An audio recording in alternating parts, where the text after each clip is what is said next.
अस्सलाम वालेकुम। आज की video NSP cash book maintain करने के बारे में है। कैश बुक लिखने का तरीक़ेकार बताया गया है, लेकिन वीडियो से पहले आपसे एक छोटी सी इंफॉर्मेशन शेयर की जा रही है। स्कूल रिकॉर्ड का कोई भी रजिस्टर हो, नया स्टार्ट कर रहे हैं तो उससे पहले आप उस रजिस्टर को स्टार्ट करने से पहले उसकी नंबरिंग कर लें। अगर तो नंबरिंग ऑलरेडी प्रिंटेड है तो फ्रंट पेज पे एक सर्टिफिकेट लिखते हैं, जैसे कि ये लिखा गया है कि इस तस्दीक की जाती है कि इस रजिस्टर में 90 पेजेस हैं। अगर तो प्रिंट है तो टोटल नंबर ऑफ पेजेस यहाँ पर लिख दें। अगर प्रिंट नहीं है तो मैनुअली आप सारे पेजेस पे नंबरिंग करें और जितने नंबर ऑफ पेजेस होंगे उनको टोटल यहाँ पर लिख दें। ये रिकॉर्ड होता है तो नंबर ऑफ पेजेस जो हैं वो आपके रजिस्टर के वो संभाले हुए रहते हैं। अगर कोई पेज इधर उधर निकल भी जाए, मिसप्लेस भी हो जाए, तो आप उसके काउंटिंग से उसको सर्च कर सकते हैं। वीडियो स्टार्ट करने से पहले आपसे रिक्वेस्ट है कि प्लीज़ इस वीडियो को सब्सक्राइब कर दें। Thank you. फिर उसके बाद तहसील और ज़िला लिखें, फिर अपने स्कूल का नाम लिख दें। इस साइड पे आपने जिस भी माह की आपके कैश बुक मेंटेन कर रहे हैं वो माह लिखना है, साल कौन सा है साल लिखें और एनएसबी का अकाउंट नंबर लिख दें। जिस बैंक में आपका अकाउंट नंबर है वो बैंक का नाम लिख दें। अब कैश बुक के ना दो हिस्से हैं। एक ये पूरा हिस्सा ये दस्तखत वाले कॉलम से पहले तक ये जो है ये तफसील आमदन का हिस्सा है, और इस नंबर ऑफ शुमार वाले कॉलम से लेकर ये आगे तक जो है ये अखराजात का हिस्सा है। दो हिस्से होते हैं, एफडीएफ का भी ऐसे ही होता है और एनएसबी का भी ऐसे ही होता है। मार्केट में बहुत सारी एनएसबी कैश बुक जो है वो डिफरेंट फॉर्मेट में है। बहुत सारे लोग सिंपल रजिस्टर के ऊपर भी मेंटेन करते हैं इसको, लेकिन जो गवर्नमेंट का ज़्यादातर स्कूल्स में इस्तेमाल होता है वो ऐसा ही फॉर्मेट है। अब यहाँ पर सबसे पहले आपने यहाँ पर नंबर ऑफ शुमार लिखना है। नंबर ऑफ शुमार पहली एंट्री करने लगे हैं तो नंबर 1 लिखेंगे आप। इधर जो भी डेट हो, यकम की हो, जो भी सन हो, उसको आपने यहाँ पे लिख देना है।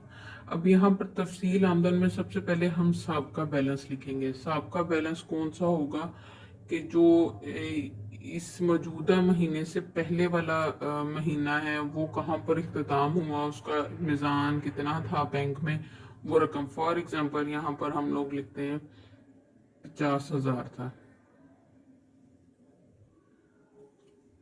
ठीक है।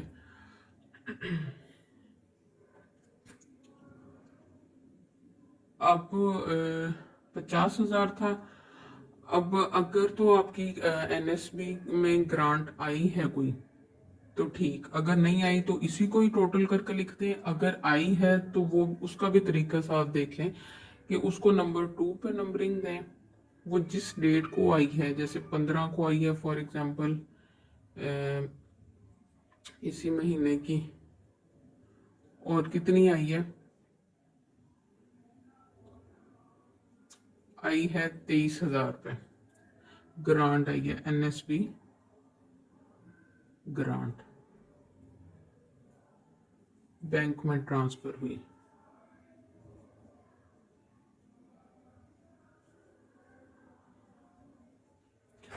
अब वो कितनी आई है, 23,000,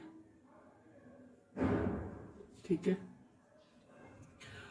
अब और तो कोई ग्रांट नहीं है। आपने क्या करना है कि यहाँ पर इसको लाइनें लगा के टोटल मिजान में जितना बनता है ये 73,000 बनता है, ठीक है।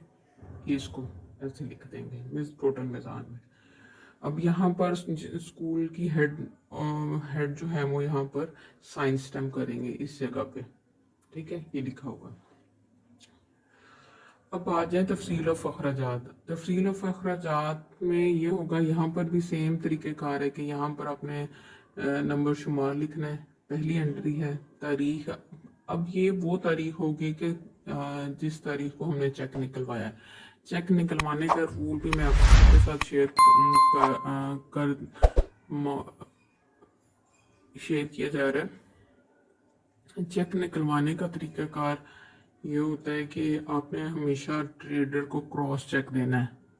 काम की नोयत या काम के मामलात उससे डिस्कस कर लें या उसको बता दें कि ये काम करवाए हैं तो इस पर कितना टैक्स होगा, उस टैक्स को काउंट करके आपने क्रॉस चेक लिख के ट्रेडर के नाम दे देना है। और वो ताकि जब भी आपका टैक्स पे किया जाए तो वो डायरेक्ट फर्म के नाम पे किया जाए। उसमें हेड मिस्ट्रेस या हेडमास्टर का अपना कोई ज़ाती नाम शामिल ना हो। ये महफूज तरीका है काम करने का। इसमें भी हम तारीख लिखते हैं कि अगर यार 10 तारीख को चेक निकलवाया है एक, तो सब उसका तरीक़ेकार ये है कि आप कोई इंक की स्याही डिफरेंट कर लें।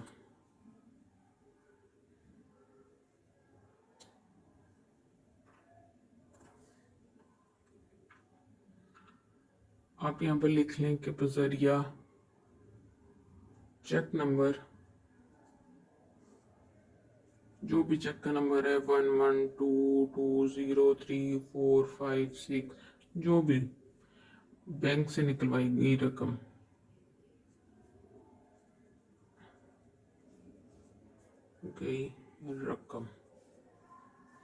यहाँ पर इसको छोड़ के आपने यहाँ पर मिजान में लिख देना। फॉर एग्जांपल हमने 13,000 निकलवाए हैं, ठीक है। अब जब चेक निकलवाया इसका मतलब है अपने अखराजात आपको पता है कि 13,000 के हुए बमा टैक्स। तो यहाँ पर दो एंट्रीज हैं कि एक बिल बनवाया गया है। फॉर एग्जांपल किसी स्कूल ने ग्राउंड में पानी लगवाया ट्यूबवेल के जरिए। ग्राउंड यहाँ पर आपको उस ये डेट चेक की लिख दी वही आएगी और रसीद नंबर जो भी ट्रेडर बिल बना के देगा इस पानी वाले बिल का। तो फॉर एग्जांपल 121122 बिल नंबर है। आप इसमें लिखें ग्राउंड को पानी लगवाया गया बजरिया ट्यूबवेल। अब वो ट्यूबवेल के जरिए पानी लगवाया गया तो उसकी कितनी हम लोगों ने अदायगी की है, ये आपने जो भी रकम यहाँ पर लिखनी है वो बमा टैक्स ही लिखनी है। बमा टैक्स वो कितनी अदा की है,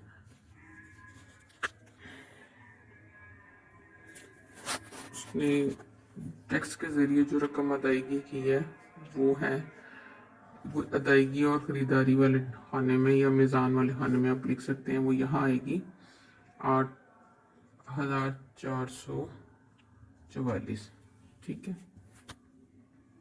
3,844। ये टैक्स के जरिए बमा टैक्स है, ठीक है। अब इसने एक और बिल नहीं बनेगा, बिजली का बिल उसने 3 माह के नहीं दिए, ये बिल 3 माह। अब वो माह भी आप लिखते हैं अप्रैल मई जून जो भी सन है 2022 का है, ठीक है। अब ये दूसरी एंट्री है, इस पर रसीद बनवाने की ज़रूरत नहीं है क्योंकि बिजली के बिल पे हम टैक्स अदा नहीं करते। अब वो 3 माह का जितना भी टैक्स की अदायगी की बिल अदा किए गए हैं, पहला बिल जो आया है वो फॉर एग्जांपल 3,016 का है, दूसरा बिल जो है वो 470 का है और तीसरा बिल जो है वो 5,670 का है। अब पहले जो भी अखराजात चेक निकलवाएंगे, जो चेक की अमाउंट होगी वो आपके अखराजात के साथ बमा टैक्स वो बैलेंस करनी चाहिए। अब अगर हम इसको काउंट करें इन रकमों को, 3,844 को, 3,016 को, 470 को और 5,670 को, तो वो हमारा जो मीज़ान बनेगा या हमारी जो खरीदारी बनेगी वो 13,000 ही बनेगी। ठीक है, ये सेम होना चाहिए। अब आ जाए लास्ट कॉलम, लास्ट रो कैसे फिल की जाती है। इसमें हमारे पास कुल आमदन कितनी थी, कुल आमदन ये वाली हम यहाँ पे लिखेंगे, जो भी टोटल अमाउंट थी इस साल की। इस महीने में निकलवाई गई रकम कितनी थी, जितनी निकलवाई, चेक कितने का निकलवाया, 13,000 का।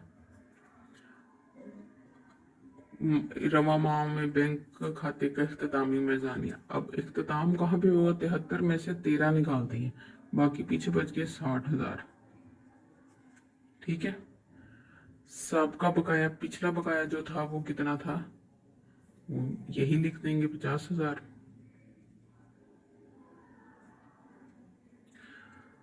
अब ये तो था आमदन वाली रो। अब इधर आ जाएंगे, इसी तरीके से खर्च वाली रो को भी बैलेंस करना है। इस माह में निकलवाई गई रकम कितनी निकलवाई थी, 13,000 निकलवाई थी। इसमें खरीदारी और सर्विसेज की मद में खर्चा कितना किया, 13,000 ही खर्चा किया, जाहिर सी बात है। और टैक्स कितना लगा, फॉर एग्जांपल इस पे जो ट्यूबवेल से पानी लगवाया ना हमने, मजदूरी अदा की। जब मजदूरी देते हैं तो फिर उस पे 2 टैक्स लगते हैं, एक पीएसटी लगता है और एक इनकम टैक्स लगता है। ये पहले आपसे वीडियो में डिस्कस किया जा चुका है। फॉर एग्जांपल इस पर बमा टैक्स था, तो यहाँ पर हम लिख लेते हैं कि 570 दोनों टैक्स अदा किए हैं उसने। इस माह के टोटल अखराजात कितने हैं, यही अखराजात हुए तो यही लिख देंगे, 13,000। और इस माह के इख्तितामिया क्या हुआ कि बैंक में जो खाते में मौजूदा रकम है वो क्या है, सारा कुछ निकलवाने के बाद जो बच गई थी रकम वो है 60,000। ये सिंपल सा तरीका है जो आपके साथ एनएसबी की कैश बुक मेंटेन करने का तरीक़ाकार शेयर किया गया है। अब आखिर में यहाँ पर ये जब बैलेंस हो जाती है तो स्कूल हेड जो है वो यहाँ पर अपना साइन और स्टैम्प करेंगे।